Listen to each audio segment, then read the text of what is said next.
Hi, Hi, I'm Katja Melvin, and we are here and for, I'm Markella Mitchison. for another She episode. forgets about me all the For time. another episode of She Talks Podcast with Markella.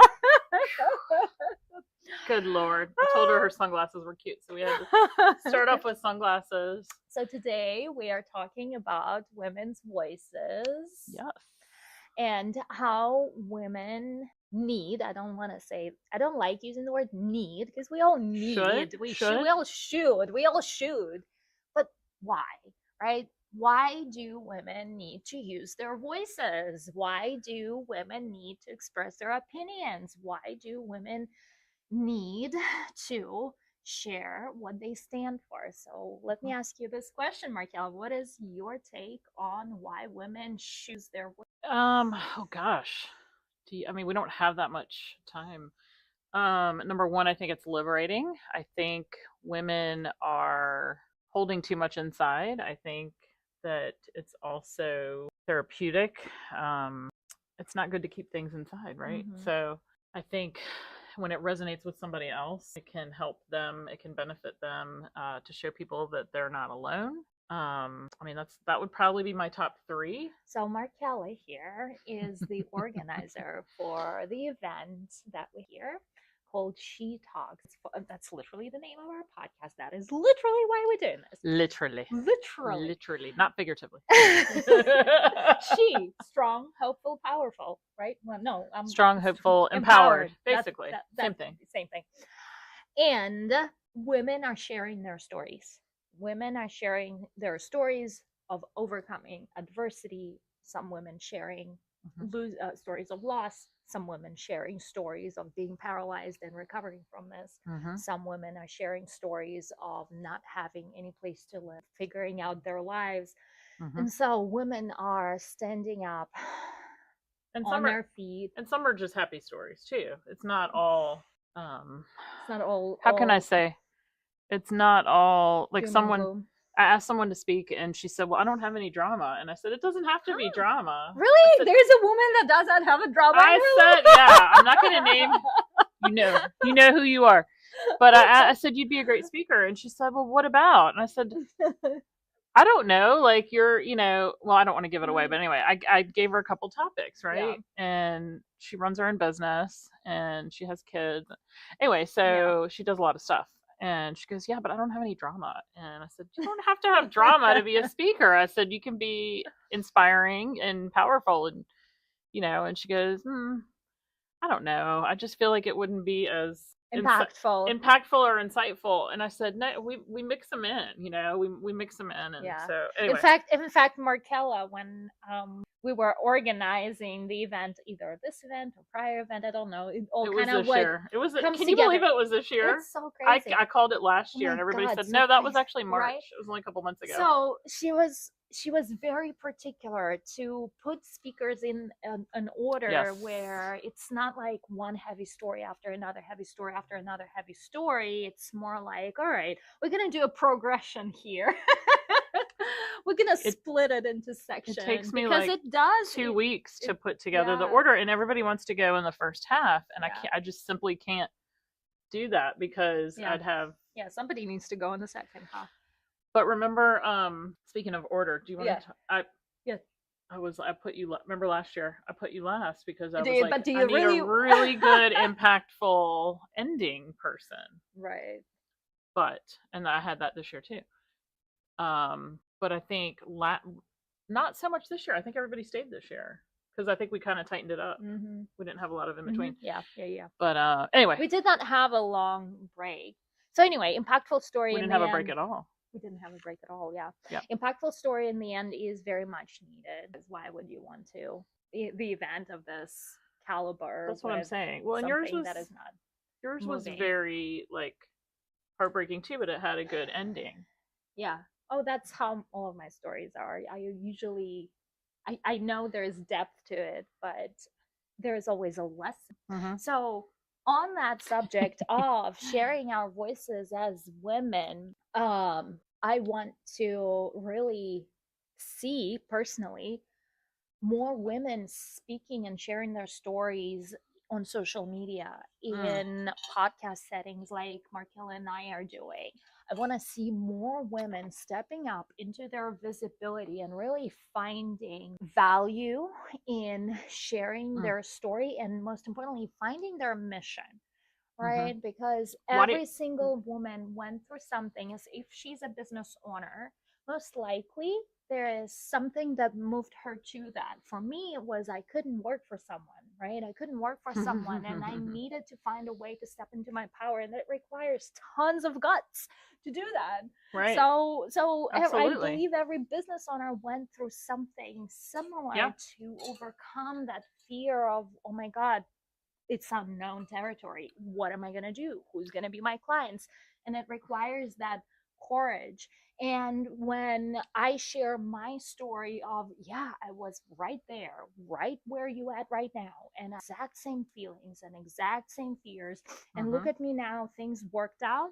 And over years, I learned that things always work out, and that Trust elevates another person, right? It elevates that woman who is just about to take on that journey. It gives her strength, it gives her hope, it gives her inspiration. Absolutely. And that is the reason why we should be sharing our stories, because other women need to hear them from us. Going back to, you think women should, why do you think women don't share their stories? Because they don't believe that they're valuable. They're afraid to be seen, or they're afraid, and there are some silly reasons like, oh my God, I don't look good on camera. Like really, is that gonna prevent you from sharing your heart?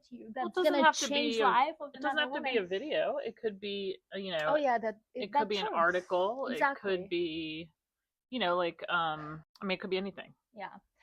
And I guess my, in the beginning, my story of why I wasn't sharing my story was because I was afraid people are going to judge people. I'm going to stir up controversy. People is not going to like what I have to say. They're going to start arguing with me. Yeah, I think that's the biggest one is I think, I know that was for me, definitely for, just again, being a business owner and particularly me, not necessarily sharing my story, but sharing some of my my viewpoints, I think, and owning a networking group, and then stepping into sort of my side project, which is She Talks.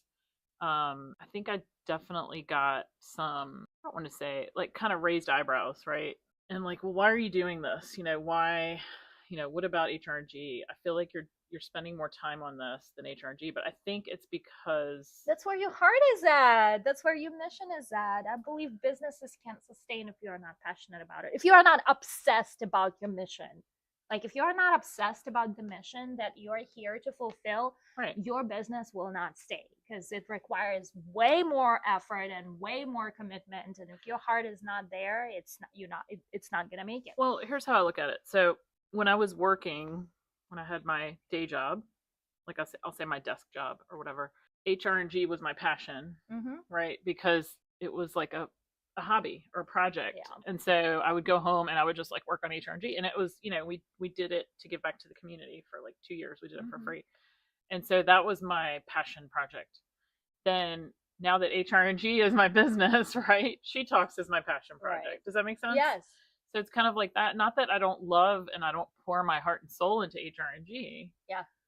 I still love it just as much. HR&G are very much the same. It's like it's they not are that much different to begin with. They are, but I think people pay more attention to She Talks, and that's why people are like, well, you're putting out so much more content. The reason why is because that's where your vibe is at, that's where your energy is at, and that is the part of your next level that you are cultivating because you're passionate about that. I think I'm passionate about both, but I'm just saying I was hesitant to put out stuff about that. Number one, because people are sharing their stories and they're very personal, and so it's like you have to be careful what you're putting out. However, because of them, those people would not be coming up on stage and asking or agree, depends on which angle. That's true. to be on stage if they weren't ready to share that story. Right, but I'm saying like on social media and that sort of thing. To me, it's the same. It's the same category. You go out on stage. I think it's more scary to share it off of stage because people are actually looking at you and there are real people. Where on social media, you don't know who's seeing that. I think social media is scarier, honestly, because think about it. On stage, you can see their reaction. And sometimes, what if it's not good and you're like in your head about it?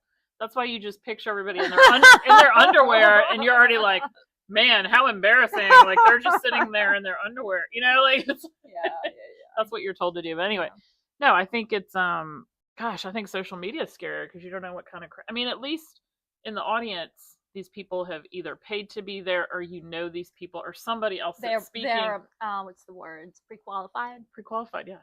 So I personally, see, you have no fear of the social media trolls and things like that. That's because, trolls? No, I don't care. But you know what I'm saying? Yeah. But I don't know, just because, you know, there's an age gap here. I didn't grow up with that. Oh, that's fully trained. No, but I'm saying at the same time, like I that's still have an acquired skill. Like I've trained my muscle to like not be afraid or ashamed or whatever. No, not that you're afraid or ashamed, but like I don't know how to explain it. When I put out yesterday. Oh my god, you should so see that. All I'm saying is when you're a little bit older, it's like, okay, this person could be a real threat. Do you know what I mean? You might feel that way. I block those people. Like anyone who is messing with my vibe, of course you can do that. I literally blocked out anyone that is that I don't want my content to see my content because it's a little bit provocative due to the nature of what I'm doing. That's one thing. Hello, Mom. Right, but isn't that a different? Then competitors. I blocked out all competitors because I don't want for them to see what I'm doing, nor do I want to be messed with that idea of like seeing what they're doing because it will mess me up, thinking, oh, I need to be better. No, I'm not following those people, and I block them out. So that's another thing. Okay. I'm not anyone who is. I thought you were a category of one. A category of one is when you combine one thing and another, and you create your own category. For example, right now I'm carving a category for myself of business coach that is also a love goddess, right? So it's like completely opposite categories, and I'm creating my own category of, hey, let's run business, but let's do it in a sexy way. Who else is teaching that? I don't know of anyone who is teaching that. I'll be the one.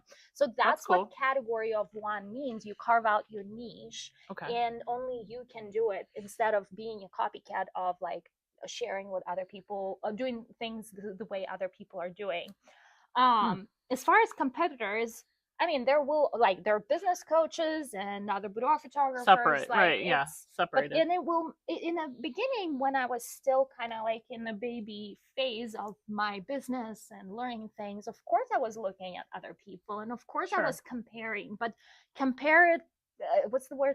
Comparisonitis is the thief of joy. Right. I think that's the official word of the like comparisonitis. Comparison what? Comparisonitis is the name of the disease. I'm just kidding. It's comparisonitis. Like not you like said ISIS. I was like, what? Comparisonitis. I think you meant. Yeah, exactly. So anyway, none of that here. So I found it very useful for me to not follow those people who are messing with my own idea, and I'm like putting myself like, oh, they're doing that. I should be doing like, no, I'm not doing that.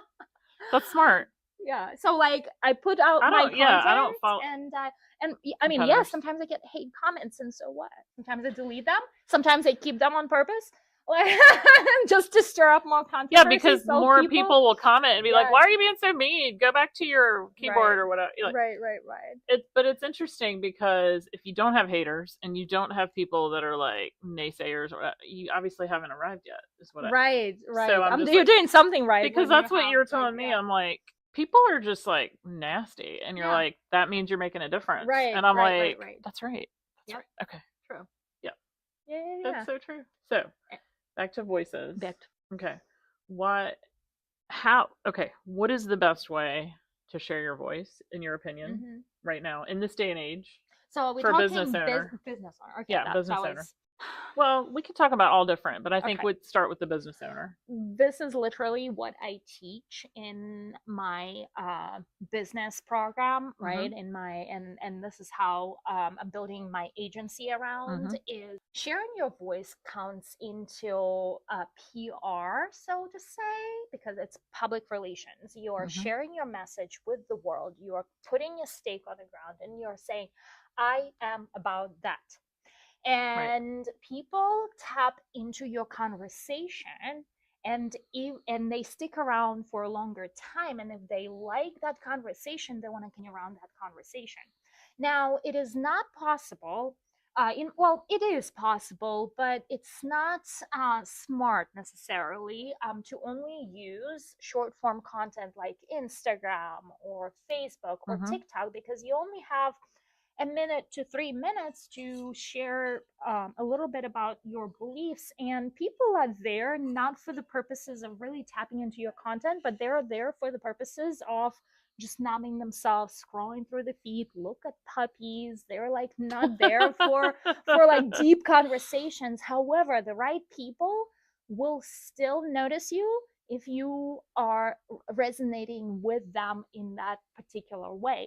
And when the right people are noticing you, they want to learn more about you. So, what I teach is to funnel or to direct your people from social media. You can share your little message on social media, but make sure to expand it and make sure it redirects in form of a podcast or a blog or a book that you've written, or I believe in podcasting because it's such an easy way. It's easy format for me to listen as a consumer. I can just turn it on in the car. For me to watch those videos on YouTube. Mm-hmm. So if the person is really worth investing my time in, I will spend that time watching that person, sharing their message.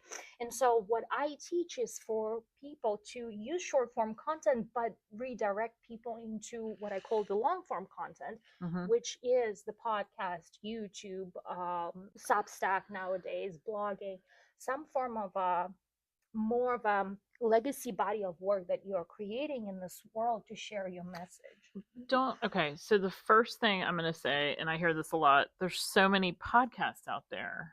How Just like so many am I going social to make media. myself stand out? That's the hard thing. I know, well, okay, and I know you can't answer me right now. I But know, like, here's you teach that, right? so first of all, there is not necessarily a need for you to stand out. Like, what goal are you accomplishing? Is it a goal of you being so passionate and sharing your voice with the rest of the world? You not gonna necessarily be discovered on podcasts. You will Right. be touching lives of people who are in your daily life, and they get to tune into your message, and you're gonna grow through you have a networking group, right? Right. You are creating a circle of influence of people that personally know you. That's your advantage already. Right. Those are the people who are going to tune into your podcast if they resonate. It's not like you're trying to, and yes, there are success stories of these podcasts exploding, but this is not the goal here. The goal is to build the trust with existing people that you Okay. already know. So then to get them to buy your product or your service They or will whatever from tune there. into your message. Otherwise, how else would you can go to a coffee shop with them and have coffee dates, but they still want to hear what you stand for That and takes, what you're about. yeah, that takes So a long time. it takes Individual. building out relationships. So it's no different. And targeting your podcast to the rest of the world, while can work if done strategically, if done with proper usage of advertisement, if done with proper usage Mm-hmm. of positioning, especially if you are a category of one, because you have no competition when Right. you are a category of one. So there are ways to do that. But for regular people, so to say, that Mm-hmm. are asking this question, how do I stand out? The goal is not to stand out. The goal is to share with the people you already have in your circle, and you do. You probably have 100 buyers in your circle as is right now that will want to buy from you right now. And the only thing that's missing, they don't even know what it is that you are selling. That's one thing. And second, they don't know why they need to buy from you. That's the second thing. And the way you position yourself is you start sharing why you do what you do, why you sell what you sell, and how exactly are you helping people that are like you to change their lives, because I believe every business is service and people pay you for their life to be improved. Right. So tell me about Substack. Substack is something I'm still learning and exploring. So I would not call myself an expert on the subject yet. However, I love Substack because it's this integration of podcasting.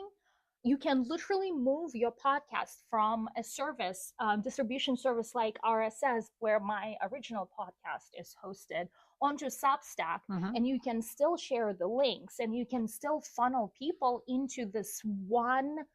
Like imagine Substack is your one room for your long form content where you are inviting people in. It's one stop shop. It's not like, oh, watch a video on YouTube and then listen to podcast on this side, and then you instead of directing people in so many different areas, you keep it all together. And the way I am building my own Substack right now, I'm having a very specific conversation in stages, and it has a little bit of writing because I'm going to repurpose that into a book, and then a little bit of podcasting. And the way I'm using podcast is now to give updates on where my business is going, what business strategies I'm implementing, and how does it all also connects with the sensuality aspect of living life and having so much fun in life and business. Because if you do business dry, like there's no fun in this. Like I would have quit a long time ago. Exactly, right? That's what everyone's like, why do you use emojis like in all your thing? I'm like, because emojis make it fun. Like I can't just like do like right and not put emojis in there. That like makes it fun. That's like my sort of my signature thing. I resonate with specific coaches specifically who are like more into vibe and like this high vibe, like versus strategic. Let's get strategic. This is what you need to go from plan A to plan Z. Let's do one to. And there is definitely something to it. I right now I have found two coaches that I cut everyone else out. Now I consume content from two coaches. One is very strategic oriented, who is like very much, this is how you do da, da, da, da, da. And she's very like, when I listen to her, I'm like admiring how she manages to like really put everything together in A, B, C, and D. You're not going to tell us who it is. No, I'm not going to tell you. And then the other coach is like, oh my God, let's do this. Like let's do a launch. And you got to dance on your launch. And like, oh, if you don't have passion in your business, like, I'm like, I love that from her, and I love that from her. And together there's a masculine side and there's a feminine side, and together, like, that's what makes it explosive. And like, that's the yin and the yang. Yin and yang, yeah. You have to have strategy, cool. But strategy is missing the vibe. Because when I only did strategy, my business wasn't really performing well because it was too dry and it was missing the energetics that like made it so passionate. So hold on, strategy is masculine and energy is feminine?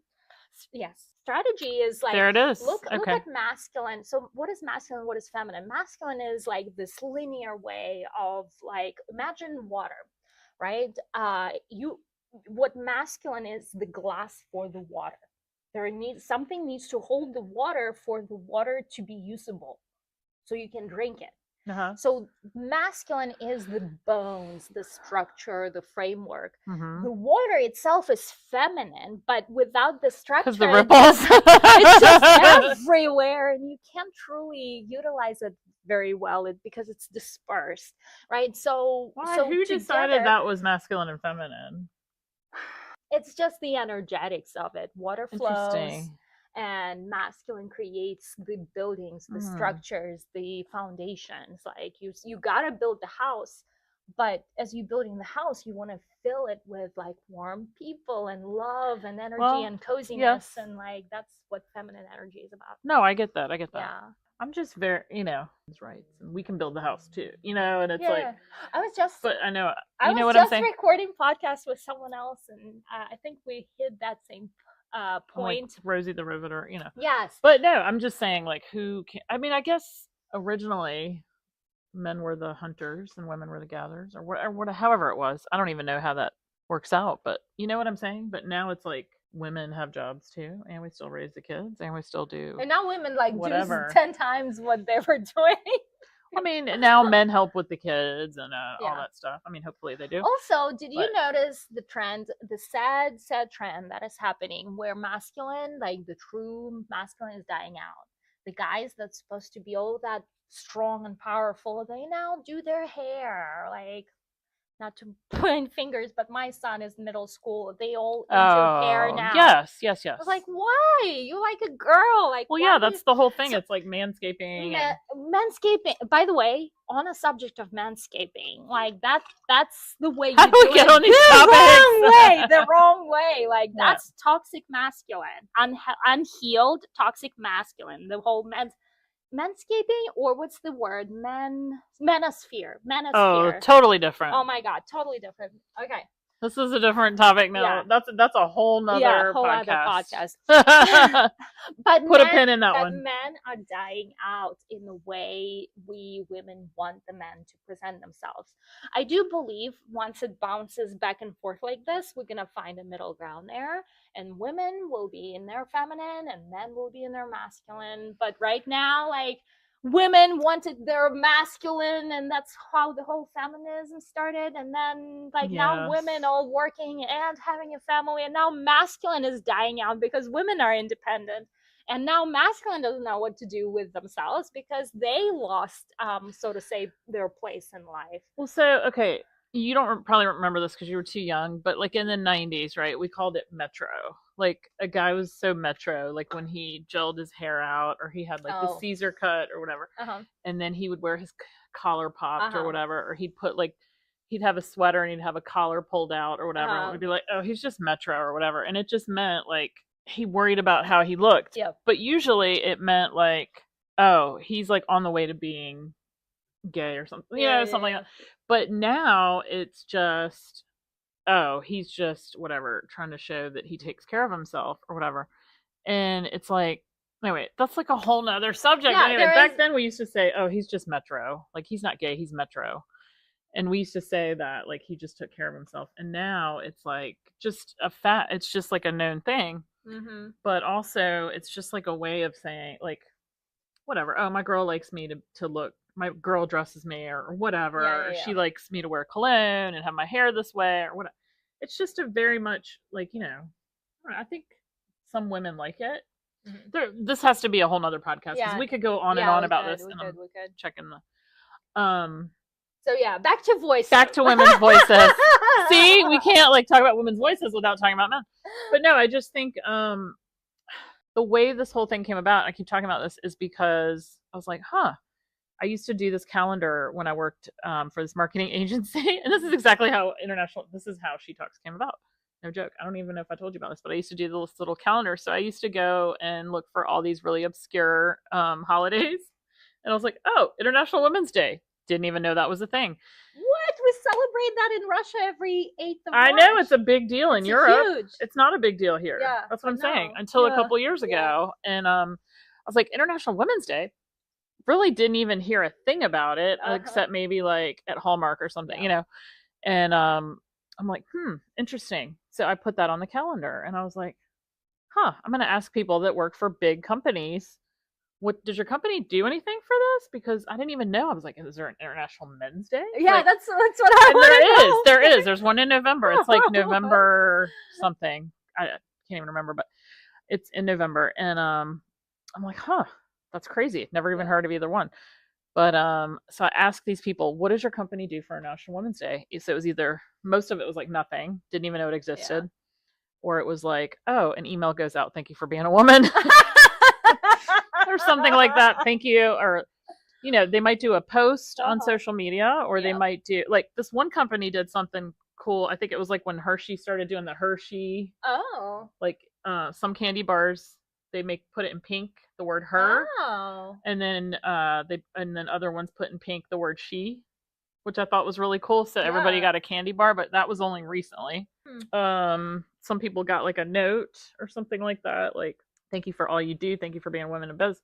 but it was nothing. And then like one thing, a company would fly someone in, and they would have an optional seminar in the other room for anybody that wanted to attend. And I was like, huh. So nothing's done locally, even the big companies. And I'm like, that is crazy. And so then I started doing research, and it's such a big deal in Europe and other countries. And it's because it's International Women's Day. And so I was like, this is crazy. They have like parades. They do all kinds of stuff. So what do they do that you know about in other countries? For International Women's Day in Russia, men bring women a basket of flowers. It's like a symbol of spring. So my dad would always bring flowers for my grandma that lived with us, flowers for me, flowers for my mom. Wow. They would like it, and we would all gather as a family. Like it's a big family gathering, and we would celebrate. We would do a 3-course dinner, like sit around the table during the entire day, drink some. Is it in March? March 8th. Yeah, it's a thing. Yeah. Wow, it's huge. That's so cool. Okay. Yeah. But we don't celebrate Mother's Day like in we don't have Father's Day. There's Parents' Day, and usually on that day you don't have Father's Day. Don't have Mother's or Father's Day. There's Men's Day and Women's Day. That's it. Not international. Men's Day is tied to peace treaty from World War II, and like we celebrate like it's like the victory. Interesting. Whatever. So yeah, it's tied to February. It's on February 23rd that we celebrate Men's Day.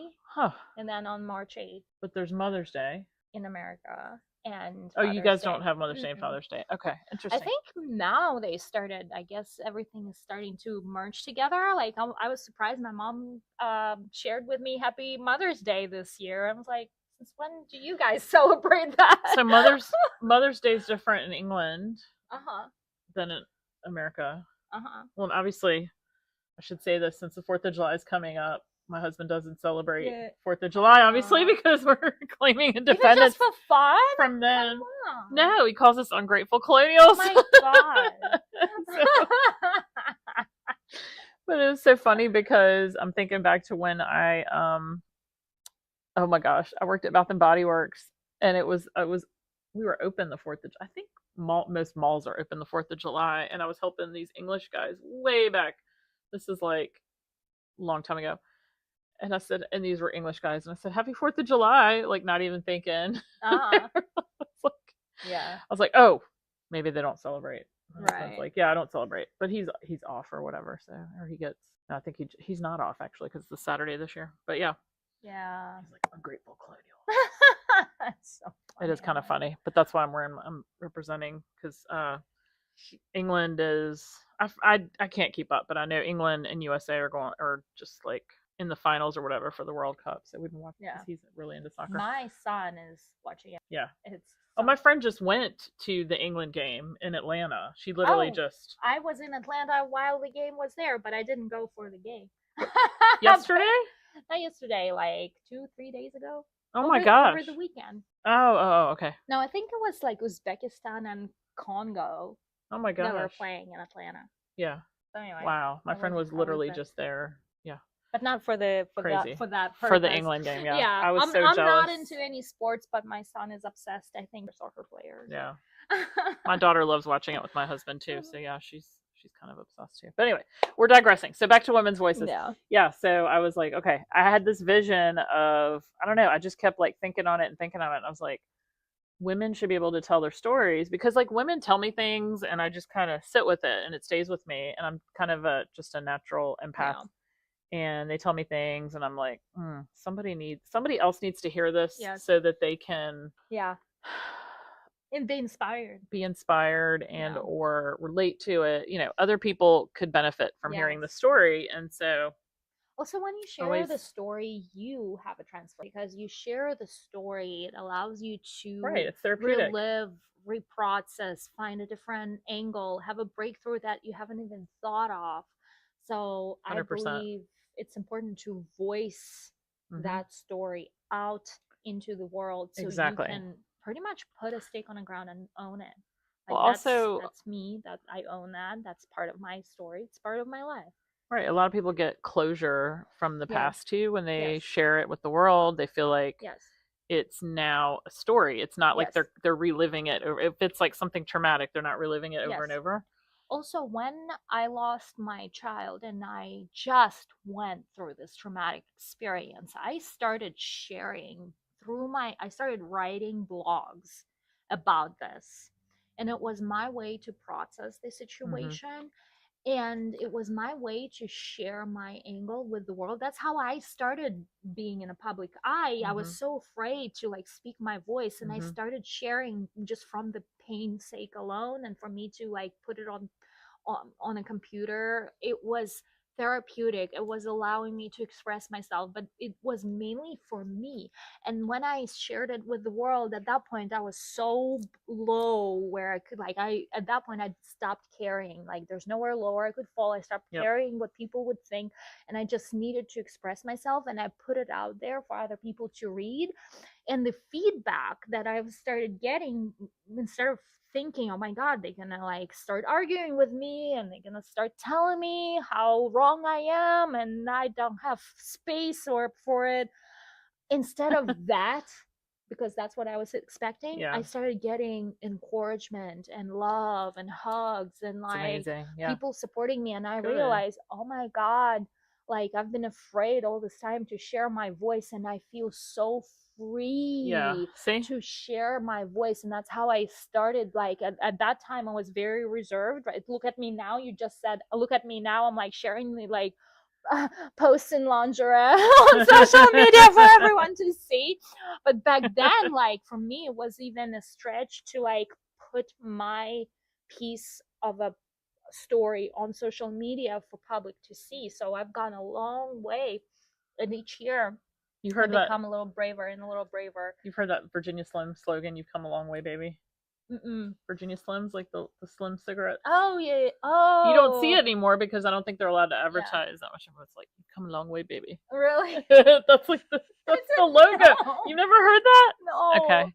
I love telling you and my husband, because he grew up in England. Like, yeah, I used to smoke Virginia Slims. You did? Back in like forever ago. Yeah.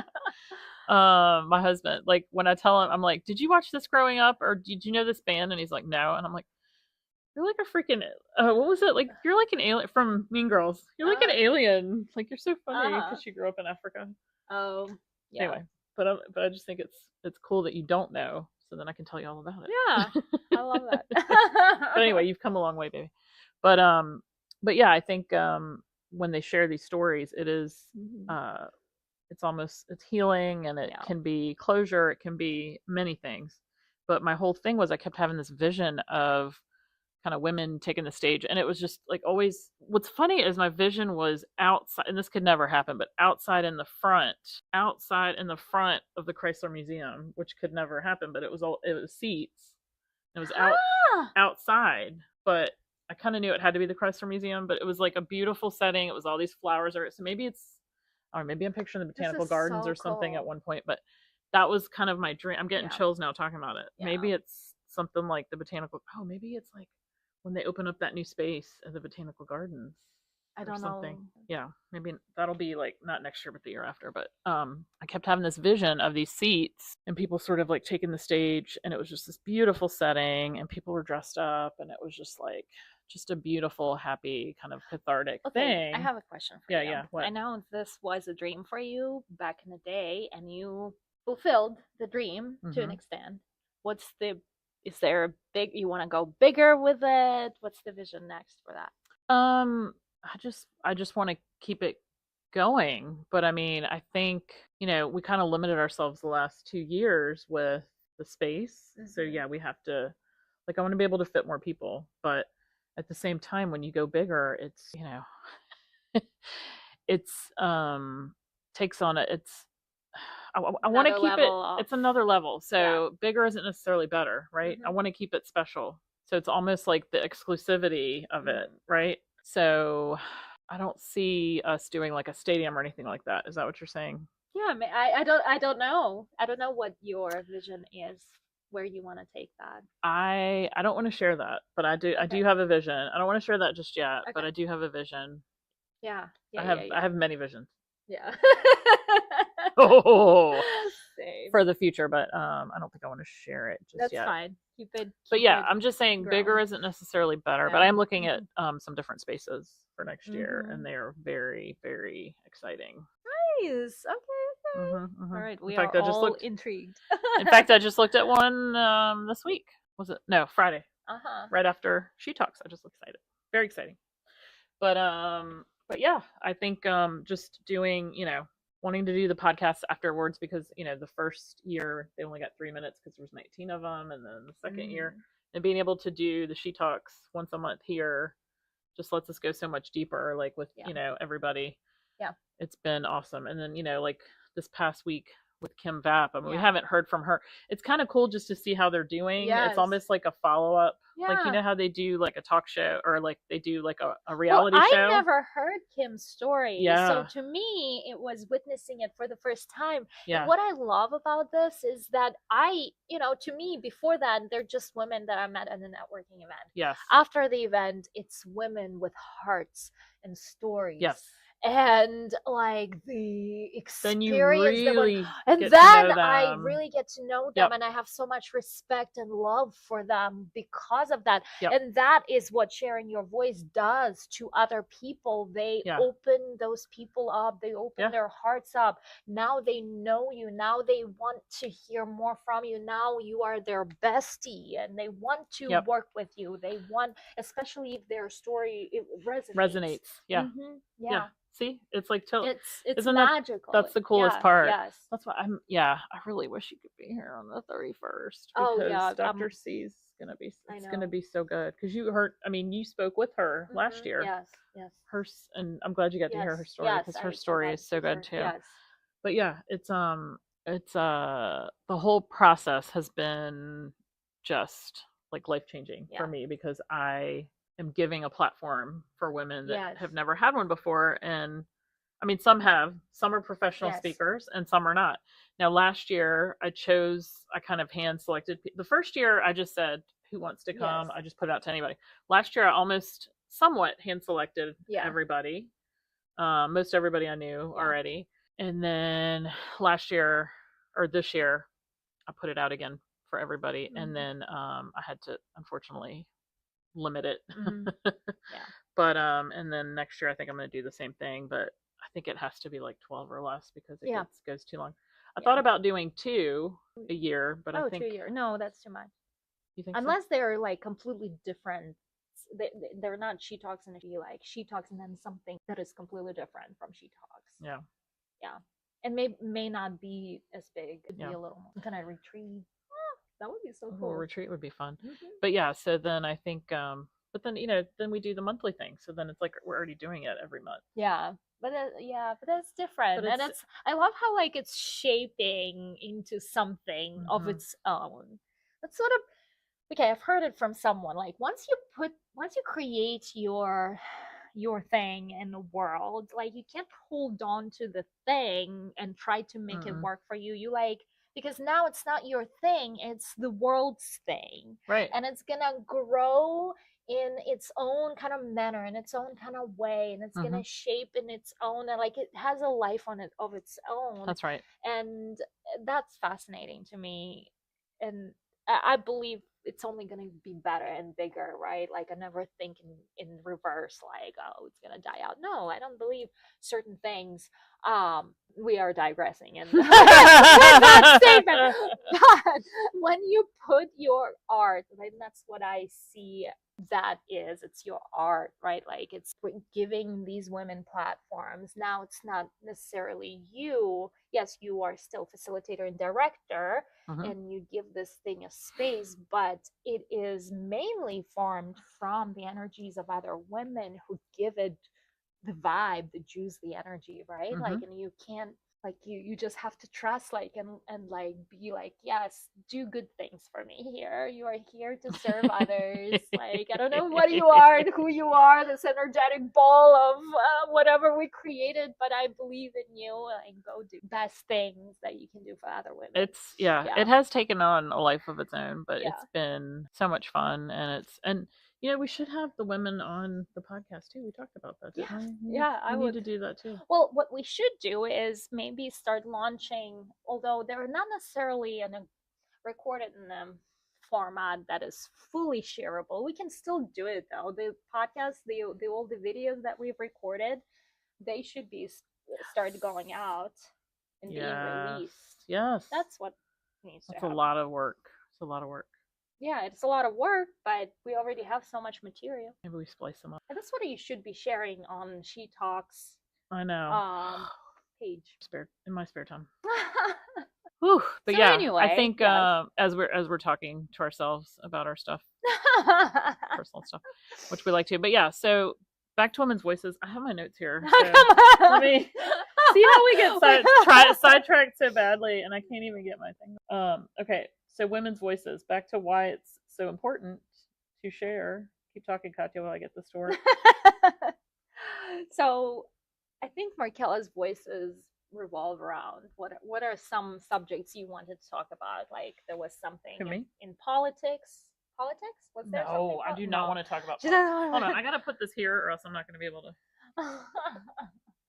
I do sharing, not. Okay, what are the areas you want to kind of like stick to as far as women's business? Well, we talked about business and why women need to share voice in business and what it does for business. By the way, I have a podcasting workshop coming up. I don't know. I was going to ask you about that. I don't know if I'm able, if this podcast will be released by the time the workshop, because it's literally in in like 4 or 5 days.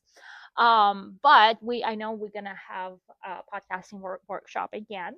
But the one that's upcoming is on the 7th of July on Zoom, and it is coming. And this is where, if you are a business owner, I will teach you how you can use your podcast. And by the way, it doesn't have to be a double podcast. When I say podcast, I really mean solo cast, and you can invite other people to your podcast.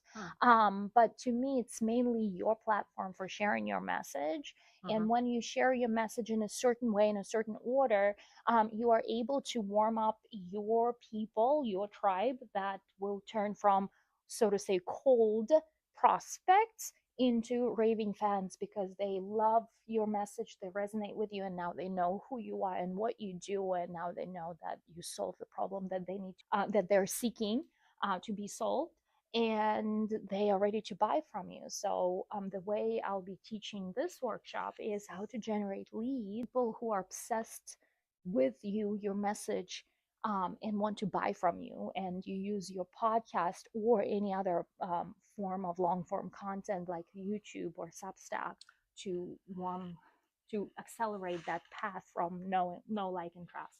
Is it the same or different from the in-person one that we just did? So the in-person one ended up being mainly the audience that we have coming in was more of missionaries.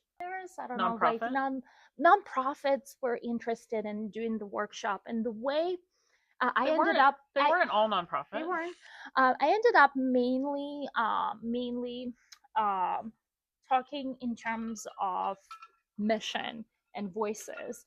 And I realized that I really want, and why, and it was my own learning experience too, that my passion lies in my golden genius is in helping business owners use their voice to generate clients. And so now we are doing the second, let's call it a version. There will be some similarities, but I mainly want for business owners to be part of this workshop. And the way I named it, the way I structured it, it's attracting business owners this time. Yep. Is it on Eventbrite? It is on Eventbrite, yep. Okay, perfect. And that's, the date is? This July 7th. What is it, 10 a.m.? 10 a.m. on Zoom. No, I think it's 10 a.m. because I think we had the studio conflict and I had to move it really early. Same time. I know. I saw that. Darn it, I thought it started right when I finished LinkedIn training. I can't make it. Are you recording it though? Yeah. You are going to record it? Yeah. So I can watch it after. Okay. Yep. Yeah.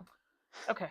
All right, so just a couple key points, like some notes that I took. Women bring valuable perspectives that can shape fairer policies and stronger communities. Very true. Because there's strength gather, Yes. right? Yeah. Speaking up helps raise awareness about important social issues such as equality, education, healthcare, and safety.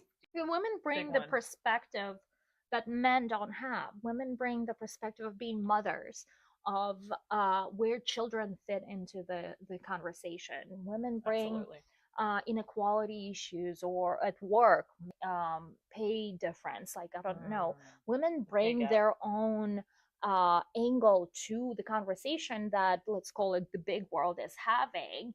And women get to say, hey, this is not right, and I want this to be solved. Yes. And we can do it as a society. We can make the change. Yeah. This is what we talked about earlier. Using your voice can inspire others to take action and change. Sharing personal experiences helps understand real world. Yeah. This is where, like, I think the people that get the best response, right? I think podcasters, just across the board. Mm-hmm. Not necessarily podcasters, but just talking about female voices right now. So, like, the ones that are like, I don't see how inauthentic people would be drawn towards this, because it requires passion and dedication. No, I'm saying the ones that get, I'm thinking of all media. But oh my god, what was that? My foot, sorry. I was like, I'm saying the ones that put out content of any sort. How about we're gonna say this? Authenticity wins no matter what. Yes. Because people can tell if you are faking it, if you're surface level, if you're struggling. Like, we read energy and it is pretty obvious. And if you are not coming from the right reasons, that's the energy you emanate, and we can feel it. So authenticity is the highest frequency you can embody of yourself, and people can feel you through that process. That's what I'm saying. Mm-hmm. Why are you so like, why do you, I just can't not, so I can't, I'm done with. Yeah, no. Like, that was like my retail version, like retail me. Yeah. And I did that for like 15 years, and I just can't be, right. I can't be like a Walmart greeter or whatever. I've never worked at Walmart, but I'm just saying, like, I just can't be that person. Right. I know anymore. I did it for too long. Yeah. Okay. Women can advocate for equal rights and opportunities, like such as schools, workplaces. Yeah.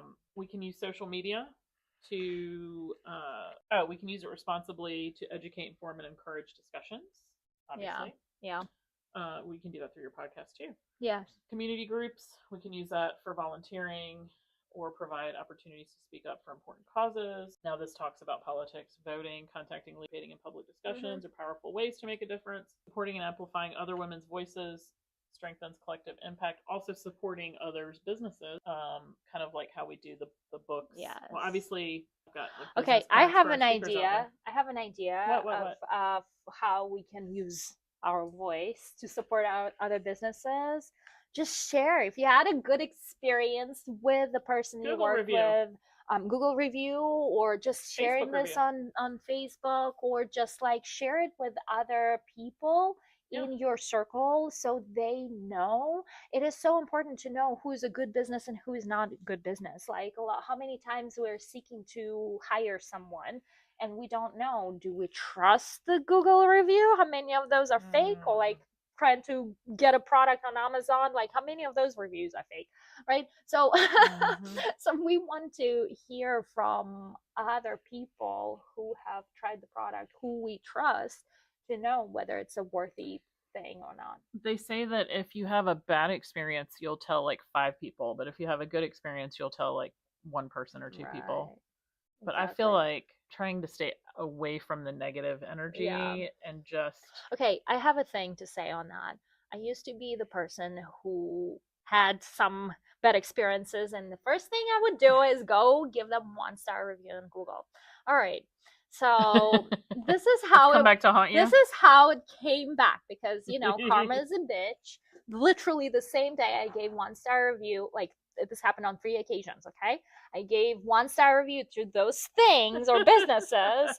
Every time, either the same day or the next day, somebody would be pissed off about some stupid thing that they never even worked with us, and like they're not even our clients, and they would go and be mad about it, and it would return back to me. So I have given myself promise that like energy is energy is energy is energy. Yeah. If I give that bad energy by like being in that bad energy, giving that 1-star review to someone, and yes, maybe they did do me wrong, but if I stay in that energy, I will receive it back pretty much instantly.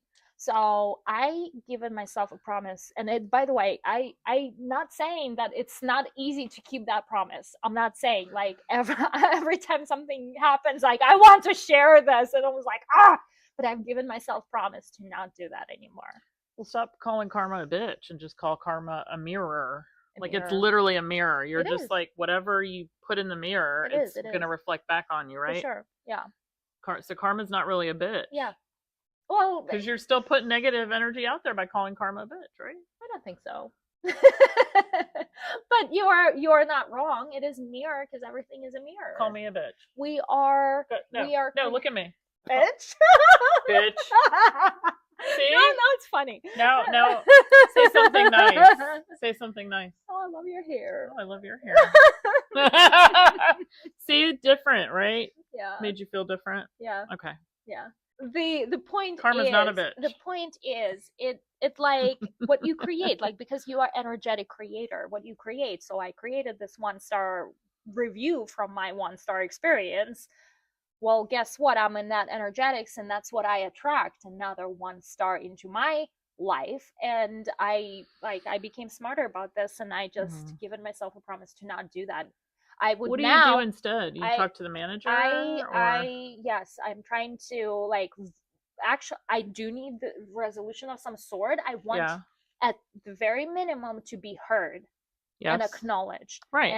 And say, yes, I agree with you. This was wrong, right? And that is sufficient for me, right? Like I just want to share that this is the experience, because as a business owner, I would know if something bad went on in my business. I would want to know, and I would want to improve the process. So I know that my feedback is valuable to another person. What I don't like happening is when I receive no reply, no response, and it's obvious that the business does not even care about their customers. That's why I don't do that business with those places. Sure. And I tell other people to not either, and that's how it comes back to me. But, well, and that's important to you to share your voice in that way. Yeah. Speak, bringing it back to the voice. Yes. And the karma being a mirror. Yes. A mirror. Yeah. And not a bitch. Yeah.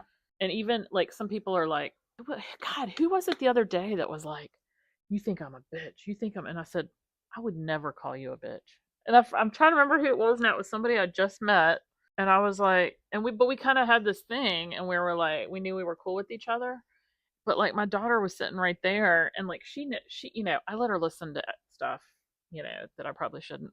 So does my husband, like, and it's all cussing, and it's all this and that. And it's like, man, when I was 10, I mean, I don't know. I had MTV, and I was exposed to stuff I shouldn't be, I guess, whatever. But I mean, I turned out, perfect. Yeah. But so exposed to life. Exactly. I mean, she's, she watches Wednesday and Harry Potter and all that stuff. But she's like, you're over here thinking I'm a bitch. It's like the least thing that I think about. But it's like now it's just thrown around so crazy, and it's like not even a big deal. Yeah. But and then somebody else, Kim, that's what it was. My whole thing with cussing. And speaking your truth. Kim said, oh, can I say that? She said a cuss word. And, nobody flinched in the audience. I said, this is She Talks. Like, I'm not going to censor you. Yeah, I remember that. But there was a whole thing with, 2 years ago with She Talks. And somebody asked if they could cuss. And I said, well, maybe not the F word. Still going, maybe not the F word, but, just be, maybe don't throw it out that much, but just be gentle, just know that some people are a little more sensitive. And then somebody else that was speaking said, absolutely not. That is not ladylike. And I said, well, I kind of disagree because this is, we're all adults, we're not censoring here. We're all over 21. Yeah. And we're not in church, and so there was a little bit of a hubbub. I remember that situation. You were there, right? I was there, yeah. That was yours. No, it wasn't me who asked about cussing. It was someone else. No, but that was your year. It was my year, yeah. Okay. So anyway, I was a little torn about it, but I did say, so I'm torn, right? I'm really torn because I want people to be themselves. Oh yeah, I would choose authenticity over anything for sure. But also, I don't want to tell people what to say or what not to say. So basically, I think the way it came up was because I was saying, hey, tread lightly, because there was a lot of stuff going on in politics and the world with religion and politics. And I said, tread lightly on religion and politics, the two things you kind of want to stay away from in a lot of conversations, right? I said, tread lightly on those two topics. You don't want to alienate the crowd because you want them to continue to listen to you, right? And I said, I didn't say don't say it. I just said, tread lightly. And that's what brought it up. Someone said, what about cussing? And I said, it's okay. And then I remember the first speaker, I don't know if she dropped an F-bomb or I don't know if she was there for the walkthrough at all, but she just like came in like, guns blazing. Yeah. And I was like, and it was fine. Everybody kind of laughed. Yeah. And I thought it was pretty funny. But anyway. Yeah. Yeah. How do you feel about that? How do you feel about cussing? No, not just cussing, but just like in a setting like that. Because we were at a country club the last 2 years. I mean, the whole thing is women speaking their truth. I choose authenticity. Being uncensored. Yeah, if she's cussing like a shoemaker, like I'll embrace her. That's a shoemaker. That's the expression. Oh, here it's like a sailor, I think. Oh, or that, yeah. So again, authenticity over anything. If cussing is the way you express yourself, people feel the vibe, not the words. Right. Right. Over filtering yourself. Right. Well, and I feel like I don't know how to say this. I cuss all the time. I can't even notice that I'm cussing. Should we leave politics out? I do believe religion and politics for sure, because like not necessarily like that's a tough one, right? Here's an example. Because a lot of people refer to God. Right. The coach that I loved was only speaking business, and lately in the whole category of one movement, she started talking of what movement? Category of one. Yes. She started implementing faith in Christian faith, and it alienated. I can never pronounce that word. Me as a student, and I loved her as a business coach. Yes. But because she's into faith in Christianity, like that's not my thing, and like I do not want to see those two together. So now she's maybe attracting her own tribe, and that's wonderful. But she has cut me out. So yes, religion and politics, definitely those very divisional subjects. Like they need to be discussed only in certain settings, and I don't think if She Talks is that. Right? We are mainly about our own personal life, not so much the politics. I don't know. I mean, I don't know. I don't recall anybody talking about politics, but definitely, people mention their religion or how God, and I'm mentioning religion is fine, but there's a difference when you say, Him saved me, we understand. Like I would understand that woman, and I would still relate to her in my own way, because I think of God as like it's the same one, whether it's her Christian God or my metaphysical God. But there's a difference when she's expressing herself in that way, and when she's standing here and say, the God is only one way or the highway. Like this is everyone else is doing it wrong. No, I don't think they would ever. They would not say that. Yeah. Right. So the second part is what everyone needs to be staying away from. But if that's how, like, for example, we just had a speaker a month prior. She was very much into Christian God, and it did not at all affect me because I saw how her life is empowered because of her being tapped into her own version of God. Sure. But she did not stand here and say, this is the only way, right? Like she shared her story through her Christian lens perspective, to which I still could relate very much and support her and be excited for her. Of course, yeah. Yeah, so there's a difference in how you say what you say. But she's also very open to she's very respectful of other religions too. It's not like, you know what I'm saying? That's the difference. I think what makes us grow is learning about other religions and just learning. I mean, I'm so interested in the way other cultures live and everything. I think it's just so cool. Yeah. And I think, like you said, I think as long as you're open to, yes, You know what I'm saying? As long as you're open, Yeah. then I think that makes a difference. Yeah. But I think we're probably way over time here. We need to wrap up. This one is a long one. Well, I mean, it's about yeah, speaking your truth and speaking your voice. A but loaded topic for us. But yeah, I think we got a lot of stuff. We got put a lot of stuff on the table. But I think to wrap it all up, authenticity. Yeah. Speaking your truth. Yeah. Making sure you don't alienate people. Yes. What other takeaways? Just start sharing your voice. I think that's the main purpose that I wanted for this podcast to alive and in no matter the platform. No matter the platform, it's really about you stepping and owning your voice, your story, and sharing it with the rest of the world, because the world needs to hear it from you. Absolutely. Don't be afraid of not looking good. Don't be afraid of people judging you. Just go and do it, because there will be others who are just waiting for a breakthrough, and it only meant to come. And if you need help, call us. We'll teach you how to do podcasts. We'll make it so easy. Or just listen in. Oh my gosh, what if they're coming to my LinkedIn training? They can't do both. Oh, I see what you mean. We could sort of have it on in the background. No, I'm just kidding. We can't. Don't they have like TV or something? Like, no. We could just start with listening to Katja's training first, and then we'll transition. My partner has become my competitor. How dare you? I already have to compete with like so many other events during my events, and now it's Katja. How dare you? All right, ladies. Thank you for being here and tuning into our podcast on voice. Markella has the final word here. Come to my LinkedIn training on Tuesday at the same time as her free podcasting. It's at Lansdowne. That's not the conclusion here. Yes, it is for me. Final word, Markella. We need the final word that we're gonna give. Final word. Ladies. Go England. By the way, for those who listening to this on audio and not seeing the video, she's wearing white and blue hoodie. Is it a hoodie? It's not a hoodie. It's a sweater. It's a sweater. I don't wear hoodies. Says London. That's a lie. Yep. I do wear hoodies sometimes because of the soccer thing. So that's what she's FIFA. Referring to. I mean, go USA too, but also go England. Thank you everyone for listening. We'll talk to you guys soon. We'll see you soon. Yep.